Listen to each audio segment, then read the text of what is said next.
إله إلا الله وحده لا شريك له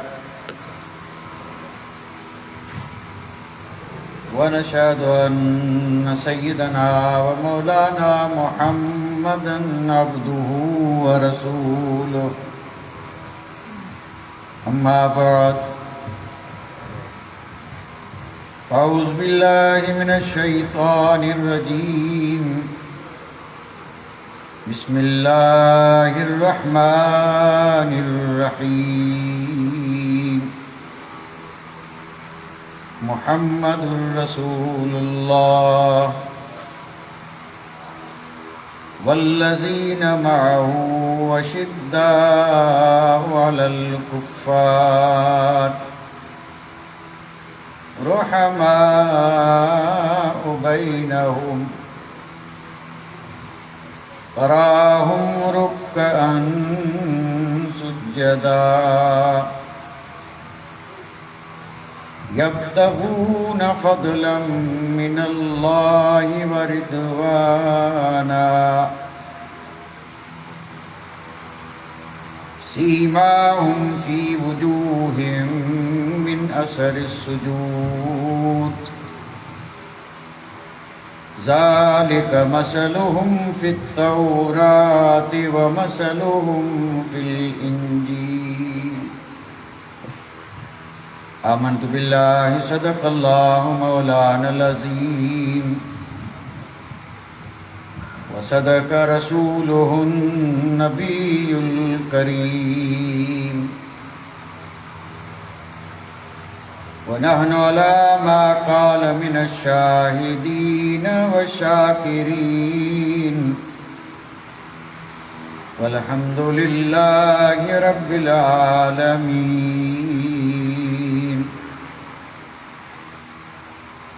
ما قال الله تبارك وتعالى في عظمة شان حبيبه إن الله وملائكته يصلون على النبي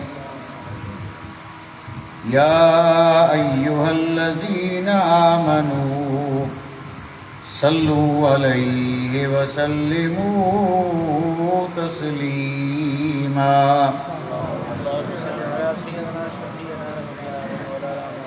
اللهم صل على سيدنا مولانا محمد وعلى آل سيدنا مولانا محمد وبارك وسلم صلاة وسلاما عليك يا رسول الله صلاة وسلاما عليك يا حبيب الله گرامی قدر ذی وقار علماء اعظام محترم و مکرم سامعین کرام عزت مآب خواتین اسلام، حسب دستور اہل سنت والجماعت کے مبارک اور مقدس طریقے کے مطابق آج ہم اور آپ اپنی اس بابرکت محفل میں امیر المومنین خلیفۃ المسلمین سیدنا و مولانا حضرت عثمان ذو النورین رضی اللہ تعالی عنہ کی بارگاہ میں اپنی عقیدتوں اور اپنی محبتوں کا خراج پیش کرنے کی سعادتیں حاصل کریں گے انشاءاللہ۔ اللہ تبارک و تعالی ہم سب کی حاضری کو قبول فرمائے اور اس ذکر خیر کو اللہ تعالی ہم سب کے لیے دونوں جہان کی سعادت مندی، نیک بختی اور نجات کا ذریعہ اور سبب بنائے۔ خطبہ مسنونہ کے بعد جس مبارک اور مقدس آیہ کریمہ کو میں نے آپ حضرات کی خدمت میں تلاوت کرنے کا شرف حاصل کیا، بڑی مشہور اور معروف آیت مقدسہ ہے۔ پہلے میں اس آیت مقدسہ کی مختصر سی تشریح عرض کر کے اور پھر آگے بڑھوں۔ ارشاد خداوندی ہے، محمد صلی اللہ علیہ وسلم اللہ کے رسول ہیں، اور جو آپ کے ساتھی ہیں اور جو آپ کے اصحاب ہیں، اشداء علی الکفار، وہ دین کے دشمنوں پر بڑے سخت ہیں، رحماء بینہم، اور آپس میں ایک دوسرے کے ساتھ بڑے مہربان،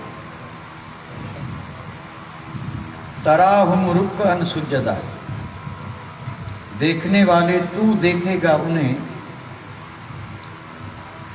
حالت سجدہ میں یا حالت رکوع میں، یبتغون فضلا من اللہ ورضوانا،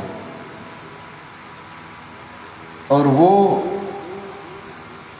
اللہ تبارک و تعالیٰ کا فضل اور اللہ کی رضا کے طالب ہیں،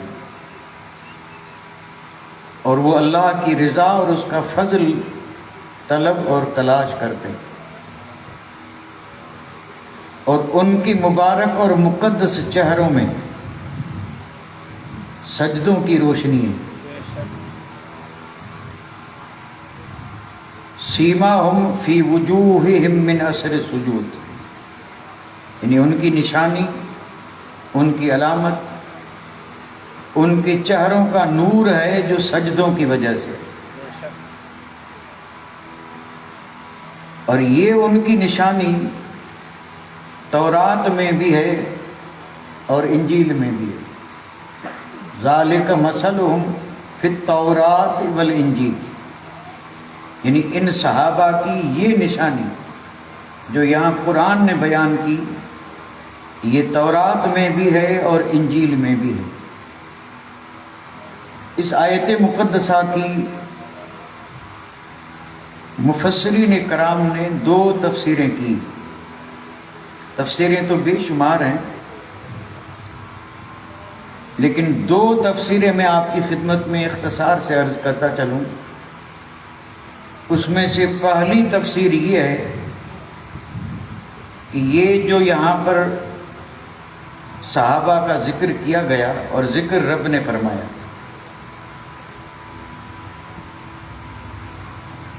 اس میں جو جو وصف ذکر کیے گئے، یعنی جو ان کے اوصاف اور جو ان کے کمالات اور خوبیاں اس آیت میں بیان کی گئی، اللہ تعالیٰ نے ذکر فرمائی، تو ویسے تو سارے صحابہ کا حال یہی تھا،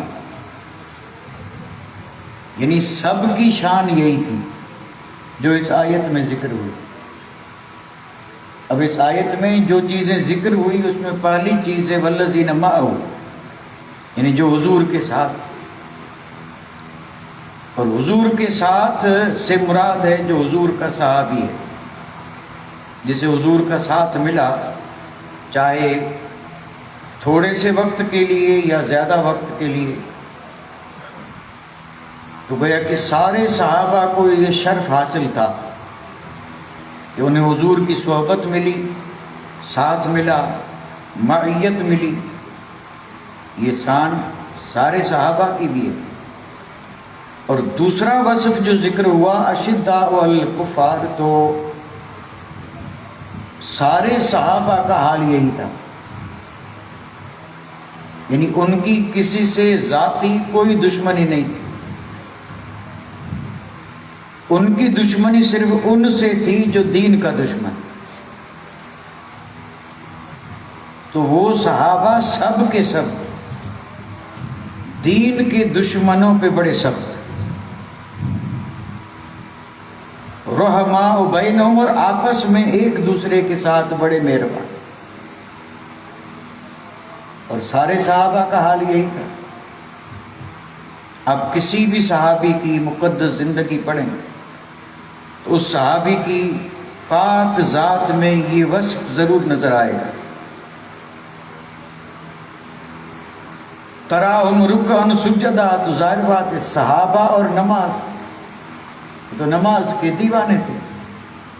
آ گیا اگر عین لڑائی میں وقت نماز، قبلہ رو ہو کے سجدہ ریز ہوئی قوم حجاز، ایک ہی صف میں کھڑے ہو گئے محمود و ایاز، نہ کوئی بندہ رہا نہ بندہ نواز. رکوع اور سجدے سے ان کے پیار کا حال یہ تھا، پابندی کا حال یہ تھا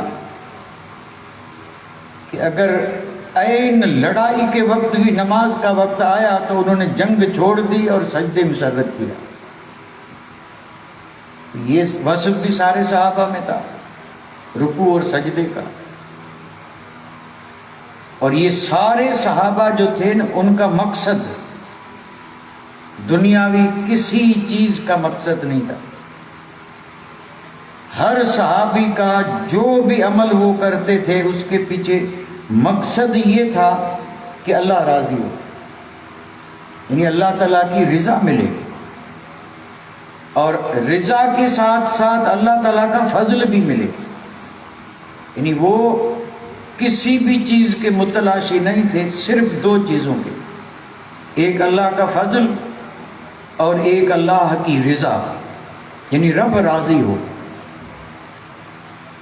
تو یہ وصف بھی سارے صحابہ میں تھا. اور اس کے بعد جو قرآن مجید میں ان کی نشانی بتائی کہ جب ان کا حال یہ تھا، انہیں حضور کی صحبت ملی، وہ آپس میں بڑے رحمت دل مہربان تھے، دین کے دشمن پر سخت تھے، اور تو انہیں رکوع اور سجدے میں دیکھے گا. یہ اوصاف اور یہ شانیں جب انہیں ملی تو اس کا اثر کیا ہوا؟ اس کا اثر یہ ہوا سیماہم فی وجوہہم، یعنی یہ سارے اوصاف جب ان میں اکٹھے ہو گئے تو ان اوصاف کی وجہ سے ان کے چہروں پہ ایمان کا نور نظر آنے لگا. یعنی یہ وہ اوصاف ہیں کہ اگر کوئی صحابہ کرام کی محبت میں ڈوب کر اور ان اوصاف کو اپنائے اور اپنے اندر ان اوصاف کو پیدا کرنے کی کوشش کرے تو اللہ تعالیٰ انعام میں اسے وہ نور دے گا جو اس کے چہرے سے نمایاں ہوگا. سیماہم فی وجوہہم من اثر السجود، یعنی ان کی نشانی یہ کہ ان کے سجدوں کا اثر ان کے چہروں سے ظاہر، اور چہروں سے ظاہر کیسے؟ یعنی نورانیت، ان کے چہروں میں نورانیت، روشنی، نور، اور یہ نور ان سجدوں کی وجہ سے. اب یہ ہے صحابہ کی مقدس جماعت، شان والی جماعت، جن کے ان اوصاف کا اللہ تعالیٰ نے یہاں پر ذکر کیا. سارے صحابہ ان اوصاف سے متصف تھے. ایک تو اس کی تفسیر یہ ہے، اور دوسری تفسیر اس کی یہ ہے کہ اس آیت مقدسہ میں 4 یار کا ذکر ہے، 4 یار کا. اور 4 یار کون ہیں؟ امیر المومنین، خلیفۃ المسلمین، اصدق الصادقین، سیدنا صدیق اکبر، حضرت ابو بکر صدیق. اور اس کے بعد ہیں مطلوب مصطفیٰ، حضرت امیر المومنین، خلیفۃ المسلمین، سیدنا عمر بن خطاب. اور اس کے بعد ہیں امیر المومنین، خلیفۃ المسلمین، سیدنا عثمان بن عفان رضی اللہ تعالی عنہ. اور اس کے بعد ہیں اسد اللہ الغالب، مظہر العجائب والغرائب، سیدنا حضرت علی کرم اللہ تعالی وجہ الکریم. یہ وہ نفوس قدسیہ ہیں کہ جنہیں الحمدللہ پورا عالم اسلام جو ہے 4 یار سے پہچانتا ہے، اور اس میں کوئی شک نہیں کہ سارے صحابہ شان والے ہیں، لیکن ان 4 کی شان سب سے بلند ہے،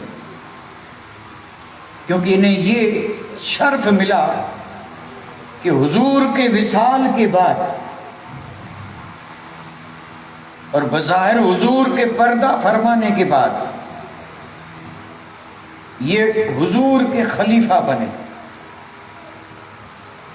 اور جو کام حضور اللہ کی بارگاہ سے لائے تھے اور جس نور کو حضور نے انسانوں میں پھیلایا تھا اور جس دین کا پرچم حضور نے بلند کیا تھا اور جس حکومت عدل والی حکومت کی بنیاد حضور نے رکھی تھی، بظاہر امت کے اس سارے معاملے کو سنبھالنے والے، اور اسی طرح جیسے میرے آقا نے ان کی تربیت فرمائی، اسی نہج پر، اسی طریقے پر جس طرح حضور یہ سارا کام سنبھالتے رہے، اسی طرح اس میں ذرہ بھر بھی فرق نہیں۔ اسی لیے ان 4 کو کہا جاتا ہے خلفاء اربعہ، یعنی حضور کے 4 خلیفے علیہم الرحمت والرضوان۔ تو بعض مفسرین فرماتے ہیں کہ اس آیت مقدسہ میں جہاں سارے صحابہ کا ذکر ہے، وہاں 4 یار بھی اس سے مراد ہیں، اور وہ یوں ہے کہ مثلا قرآن مجید میں رب نے فرمایا محمد الرسول اللہ، محمد اللہ کے رسول ہیں، والذین معہ، جو ان کے ساتھی ہیں، جو ان کے ساتھ ہیں۔ تو ساتھ تو سب تھے، لیکن اس ساتھ میں جو نمایاں شان سیدنا صدیق اکبر کی ہے وہ کسی اور کی نہیں، اور وہ اس طرح ہے کہ اعلان نبوت سے پہلے بھی سیدنا صدیق اکبر حضور کے ساتھ رہتے۔ تو مفسرین کرام فرماتے ہیں کہ والذین معہ سے مراد سیدنا صدیق اکبر کی ذات ہے، یعنی محمد اللہ کے رسول ہیں، اور والذین معہ، اور جو ان کے ساتھ، تو ان کے ساتھ کون؟ تو کہتے ہیں سیدنا صدیق اکبر۔ تو گویا کہ یہ والذین معہ سے مراد ہے سیدنا صدیق اکبر کی ذات۔ اشداء علی الکفار، فرماتے ہیں اس سے مراد ہے سیدنا فاروق اعظم کی ذات، کیونکہ سارے صحابہ گرچہ دین کے دشمن پہ سخت تھے، لیکن جو سختی اور جو شدت اور جو غضب سیدنا فاروق اعظم کی ذات میں تھا وہ کسی صحابی کی ذات میں نہیں تھا۔ بے شمار ایسے واقعات ہیں کہ جب بھی کسی نے ذرا سے حضور کی شان میں گستاخی کی یا بے ادبی کی یا حضور کے حکم کو نہ مانا، فوراً فاروق اعظم نے تلوار نکالی اور حضور سے پوچھے بغیر تو کچھ کر نہیں سکتے، عرض کرتے یا رسول اللہ اجازت دیں تو گردن اڑا دو، اور آپ نے کئی کی گردنیں اڑائی بھی ہیں، کئی کی گردنیں آپ نے اڑائی بھی ہیں۔ کن کی؟ جنہوں نے حضور کے حکم کو نہیں مانا۔ وہ جو ایک منافق اور ایک یہودی کے بیچ میں جھگڑا ہوا تھا پانی پہ، اور وہ حضور سے فیصلہ لینے گئے تھے، چونکہ یہودی حق پہ تھا اور میرے آقا نے فیصلہ اس کے حق میں دے دیا۔ اسلام کا عدل ہے، وہاں حضور نے یہ نہیں دیکھا کہ بظاہر یہ میرا کلمہ پڑھتا ہے اور یہ میرا دین کا دشمن ہے، یہودی ہے، تو یہ نہیں کہ آپ نے جو کلمہ پڑھتا تھا بظاہر اس کے حق میں نہیں، بلکہ آپ نے فیصلہ دیا اس یہودی کے حق میں جو بظاہر دین کا بھی دشمن، حضور کا بھی دشمن، لیکن اسلام کا عدل ہے۔ اور جو آج تک ہے اگر کوئی اسلام پہ عمل کرے تو اسلام میں زیادتی نہیں ہے، اسلام دین ہی عدل کا دین ہے۔ آپ نے جب فیصلہ دے دیا تو یہ جو منافق تھا جو صرف زبانی کلمہ پڑھتا تھا، دل میں حضور کی محبت نہیں تھی، اس نے کہا کہ یہ فیصلہ مجھے منظور نہیں، فیصلہ عمر کریں گے۔ اور دونوں پہنچے حضرت عمر کے پاس، اور حضرت عمر کے پاس جب پہنچے تو اس یہودی نے کہا کہ اے عمر، ہم حضور کے پاس گئے تھے اور آپ کے نبی نے فیصلہ کر دیا ہے۔ تو حضرت عمر نے پوچھا کس کے حق میں؟ یہودی نے کہا میرے حق میں۔ تو آپ نے اس منافق سے پوچھا کہ یہ سچ بولنا ہے، گئے تھے حضور کے پاس؟ تو ہاں، اس نے کہا ہم گئے تھے اور حضور نے فیصلہ، لیکن منافق نے کہا کہ وہ فیصلہ مجھے منظور نہیں ہے۔ تو آپ نے فرمایا رکو، تیرا فیصلہ میں کرتا ہوں۔ آپ اندر گئے اور تلوار لی اور آتے ہی گردن اڑا دی، اور گردن اڑا کر کے قیامت تک آنے والوں کو بتا دیا کہ جو حضور کا فیصلہ نہ مانے وہ زمین پر رہنے کا حق نہیں رکھتا، وہ اس قابل ہے کہ گردن اڑا دی جائے، وہ ہے ہی اس قابل کہ اس کی گردن مار دی جائے، وہ زمین پر بوجھ ہے جو حضور کا حکم نہ مانے۔ یہ حضرت عمر کا فیصلہ ہے۔ اور پھر جب آپ نے یوں گردن اڑائی تو منافقین میں تہلکہ مچ گیا، اور لوگوں میں وہ سارے منافق جمع ہو کر کہنے لگے کہ حضرت عمر نے مسلمان کو قتل کر دیا اور ہمیں اس کا بدلہ چاہیے۔ اور جب بدلہ لینے کی بات آئی اور حضور کے پاس پہنچے تو رب نے فیصلے کی آیت اتاری، جبریل امین آیت لے کر کے آئے، اور آیت ایسی کہ جس میں رب نے حضرت عمر کی تائید فرما دی۔ رب نے فرمایا کہ عمر نے جو فیصلہ کیا ہے وہی حق ہے، جو حضور کا فیصلہ نہ مانے وہ اس قابل ہے کہ قتل کر دیا جائے۔ تو سخت تو سب تھے، اور حدیثوں میں آپ اٹھا کے دیکھیں کئی ایسے موقع ہیں کہ جہاں پر حضور حضرت عمر جلال میں آ جاتے اور کہتے حضور اجازت دیں، آپ فرماتے عمر صبر کر صبر کر۔ تو سخت تو سب تھے، لیکن حضرت عمر کی ذات میں یہ وصف جو تھا بدرجہ عدم موجود تھا، برداشت نہیں کر پاتے تھے، فوراً تلوار نکال دیتے تھے۔ اس لیے مفسرین کرام فرماتے ہیں کہ اشداء علی الکفار سے مراد یہاں فاروق اعظم کی ذات ہے۔ رحماء بینہم، آپس میں بڑے مہربان سب تھے، بے شک سب تھے، اس میں کوئی شک نہیں۔ سارے صحابہ ایک دوسرے کے لیے بڑے مہربان تھے، اتنے مہربان کہ ڈھونڈنے بھی جائیں تو کہیں ایسی مثال نہیں ملے گی، اتنے مہربان تھے صحابہ آپس میں ایک دوسرے کے ساتھ۔ وہ یہ نہیں دیکھتے تھے کہ یہ روم سے آیا ہے، یہ حبش سے آیا ہے، یہ فلاں قوم کا ہے، یہ گورے رنگ کا ہے، یہ کالے رنگ کا ہے، وہ یہ نہیں دیکھتے تھے۔ وہ یہی دیکھتے تھے کہ جو کلمہ میں نے پڑھا ہے وہ اس نے پڑھا ہے، اور جب کلمہ ہم نے ایک ہی پڑھا ہے اور جب ہم نے ایک ہی نبی کو مانا ہے تو پھر اب نہ کوئی کالا ہے نہ اور کوئی گورا ہے، نہ کوئی رومی ہے نہ حبشی ہے، کل مومن اخوۃ، جب کلمہ پڑھ لیا تو سب مومن بھائی ہیں۔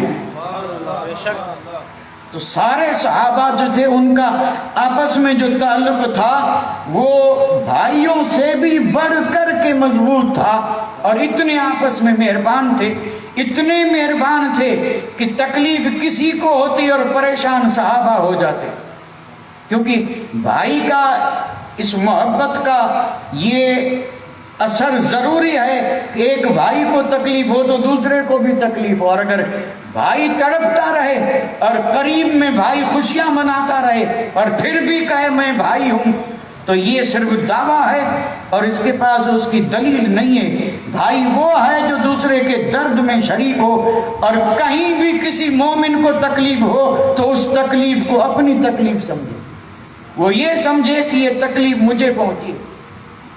تو سارے صحابہ تو تھے مہربان، لیکن اس وصف میں سبحان اللہ جو شان سیدنا عثمان غنی کو حاصل تھی وہ دوسرے صحابہ کو حاصل نہیں تھی۔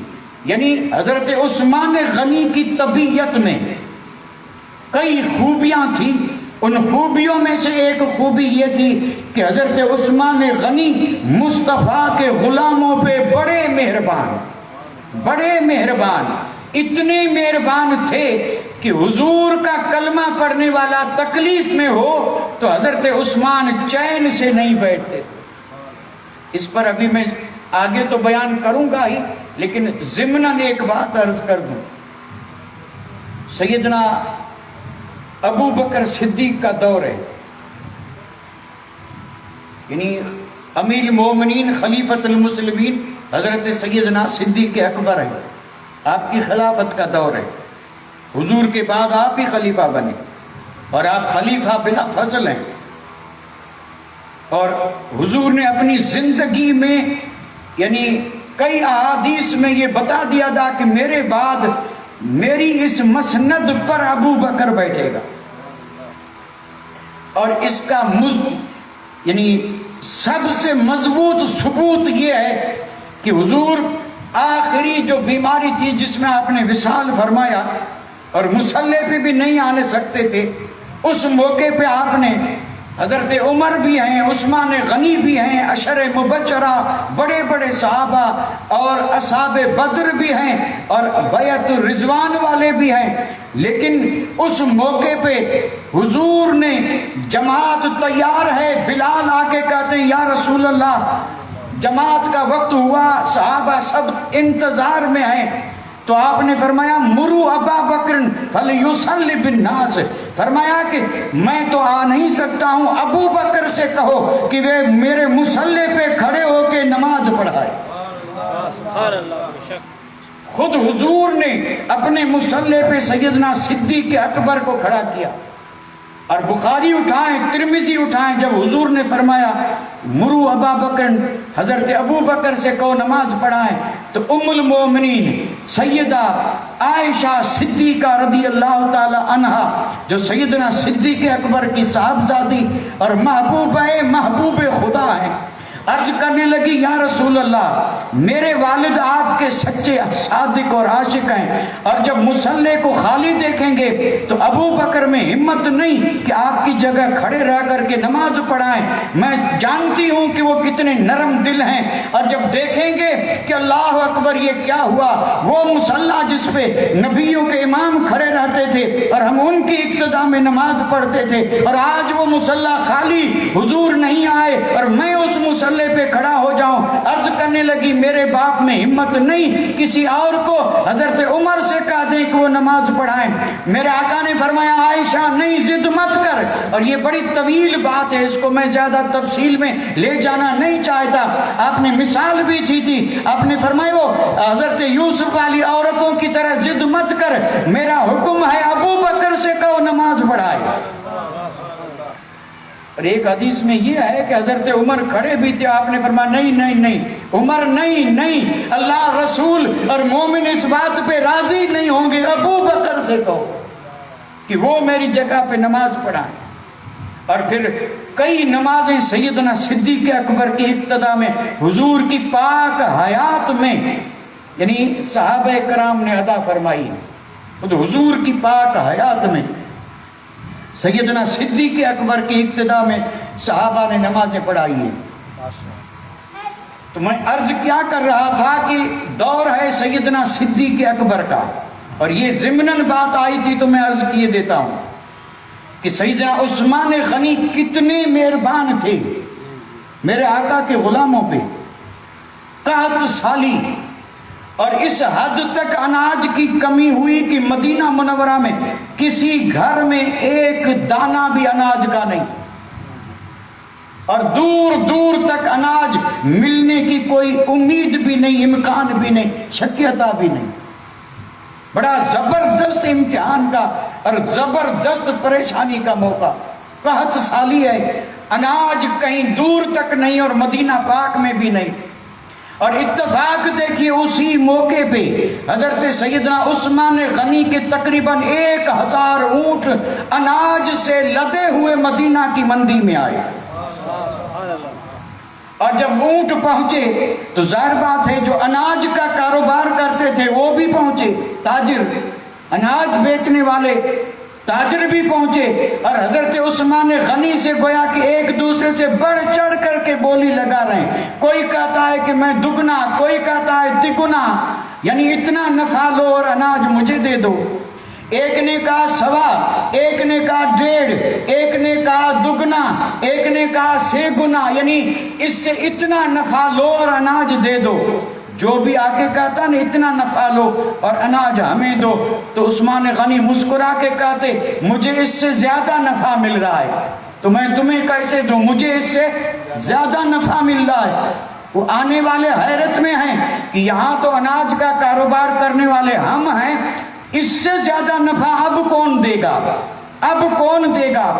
اور جب یہ سارے لاجواب ہوئے تو عثمان غنی کی میرے آقا کے غلاموں پہ مہربانی دیکھیں، آپ نے ارشاد فرمایا کہ یہ جتنا بھی اناج ہے یہ میں نے مصطفیٰ کے غلاموں پر صدقہ کر دیا۔ صدقہ اس لیے کر دیا کہ تم تو دگنے تگنے کی بات کر رہے ہو، اور یہ میں نے اپنے رب کی راہ میں دیا ہے۔ اور رب یہ ارشاد فرماتا ہے من جاء بالحسنۃ فلہ عشر امثالھا، جو ایک دے رب نے فرمایا میں اسے 10 دوں گا۔ یعنی وہ سارے کے سارے اونٹ آپ نے مدینہ منورہ کی بستی پر صدقہ اور خیرات کر دی۔ یہ اگرچہ یہ بات جو میں عرض کر رہا ہوں اس کا تعلق ہے حضرت سیدنا عثمان غنی کی سخا سے، آپ کی سخا سے۔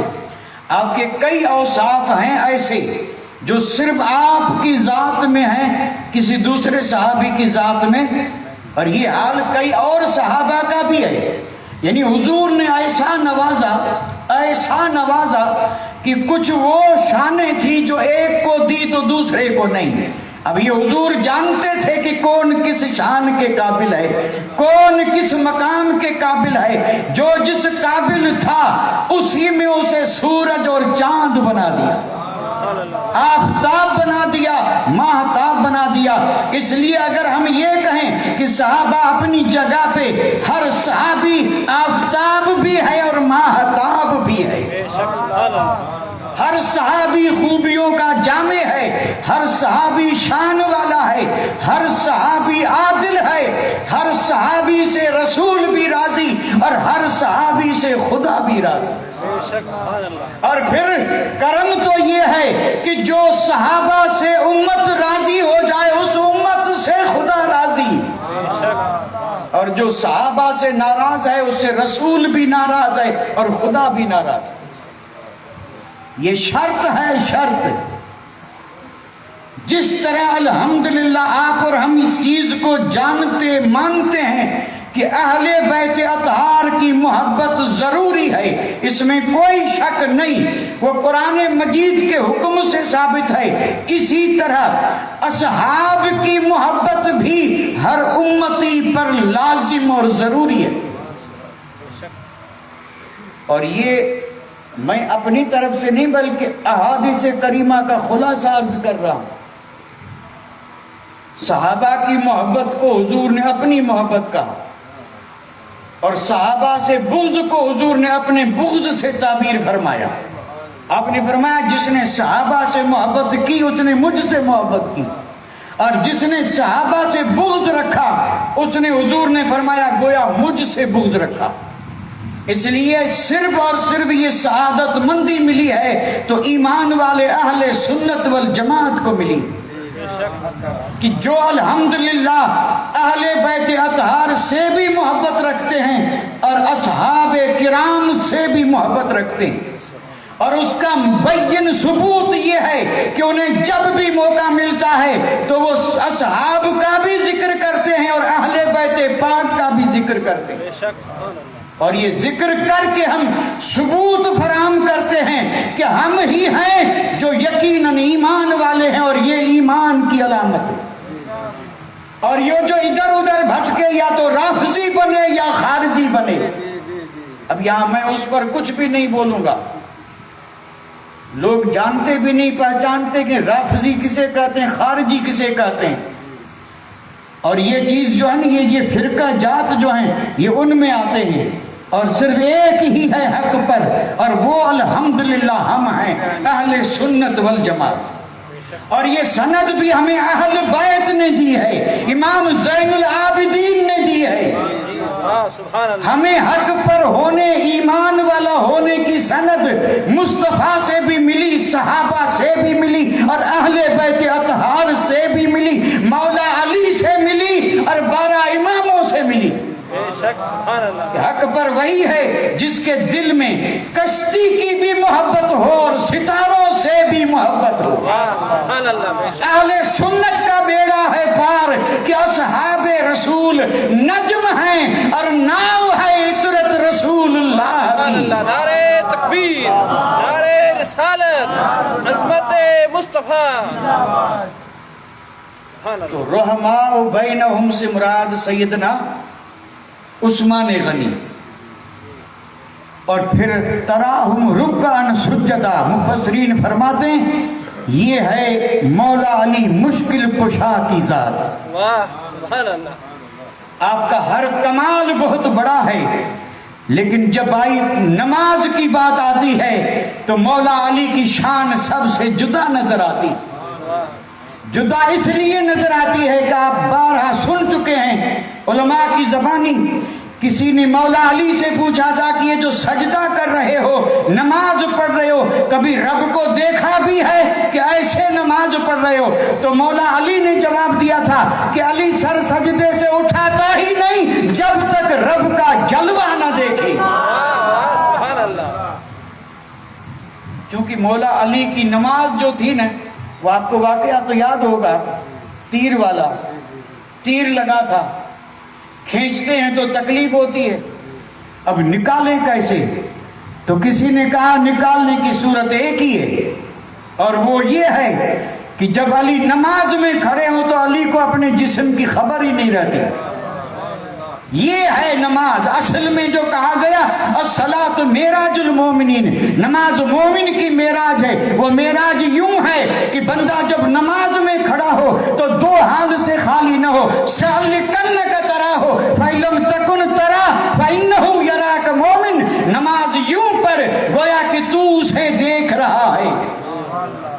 اور اگر تیری شان یہ نہ ہو سکے تو کم از کم اتنا تو یقین کر کہ وہ تجھے دیکھ رہا ہے. الحمدللہ نماز ہم بھی پڑھتے ہیں، نماز آپ بھی پڑھتے ہیں، لیکن ان دو حال سے اگر نماز خالی ہے تو نماز معراج نہیں بنے گی. فرض ادا ہو جائے گا، معاف ہو جائے گی، قیامت میں پوچھا نہیں جائے گا، پڑھنا مقبول ہے. لیکن بندے کا معراج اور عروج جو ہے وہ اس نماز سے ہے جو یوں پڑھی جائے. یا تو بندہ یوں پڑھے گویا کی، یہ لفظ گویا کی جو ہے نا یہ ضروری ہے، کیونکہ رب کو کوئی دیکھ سکتا نہیں ہے، رب کو کوئی دیکھ نہیں سکتا، اس لیے ہے گویا کی. تو نماز اس طرح پڑھ گویا کہ تو اسے دیکھ رہا ہے. اور اگر تو اس مقام پہ نہیں پہنچا تو یہ تو سب کر سکتے ہیں کہ نہیں، نہ کریں ہم تو یہ ہماری کمزوری ہے. اتنا یقین ہر مومن رکھ سکتا ہے کہ جب وضو کر کے اور مسجد کی طرف آئے تو دل میں یہ خیال جمائے کہ کسی شہنشاہ کے دربار میں نہیں بلکہ احکم الحاکمین کے دربار میں کھڑے ہو کر کے اور اس سے سرگوشی کرنے، بات کرنے جا رہا ہوں. اور اس تصور سے جب بندہ کھڑا ہو تو اگرچہ یہ اس کی حالت نہیں ہے کہ وہ جلوے دیکھے، لیکن یہ تو یقین جما سکتا ہے کہ جس کی دربار میں آیا ہوں، جس کو راضی کرنے آیا ہوں، جس کے لیے نماز پڑھنے آیا ہوں، جس کے لیے رکوع سجدہ کرنے آیا ہوں، اور جس کے انعام کی تمنا لے کر کے آیا ہوں، اور جس سے بلندیاں حاصل کرنے آیا ہوں، میں دیکھوں یا نہ دیکھوں وہ دیکھ رہا ہے. اس طرح جب بندہ پڑھے گا تو ادھر ادھر جائے گا. اور یہاں تو نماز میں کھڑے ہوتے ہی پتہ نہیں کہاں کہاں ہم گھومنے چلے جاتے ہیں. تو کیا ڈرتے نہیں کہ جس کے سامنے کھڑے ہیں وہ دیکھ رہا ہے اور تو ادھر ادھر بھٹک رہا ہے؟ اسی لیے تو نمازوں کا وہ فیض نہیں ملتا جو ملنا چاہیے تھا. اللہ کی بارگاہ میں دعا کریں اور صحابہ کے وسیلے سے دعا کریں کہ مولا نمازی بھی بنائے اور نمازی بھی ایسا بنائے کہ باہر چاہے جیسے رہے لیکن جب رب کی بارگاہ میں آئے تو اس یقین کے ساتھ آئے، کامل یقین کے ساتھ آئے کہ میں کھڑا ہوں اور میرا رب مجھے دیکھ رہا ہے. صرف دیکھ ہی نہیں رہا. الحمد شریف جو ہے نا، اس کے بارے میں خود رب نے فرمایا اس میں آدھی میرے لیے ہے، آدھی میرے بندے کے لیے. اور الحمد میں بندہ گویا رب سے کلام کر رہا ہے. اب نہیں پڑھتے ایاک نعبد، کیا مطلب ہوا؟ وہ بندہ کھڑے ہو کے کہتا ہے کہ میرے رب میں تیری ہی عبادت، تیری اور تیری اسی کو کہا جائے گا جو موجود اور حاضر ہو، اور اگر حاضر نہ ہو تو پھر وہ ہے وہ. یہ تیری جو ہے ایاک، گویا کہ بندہ رب کے سامنے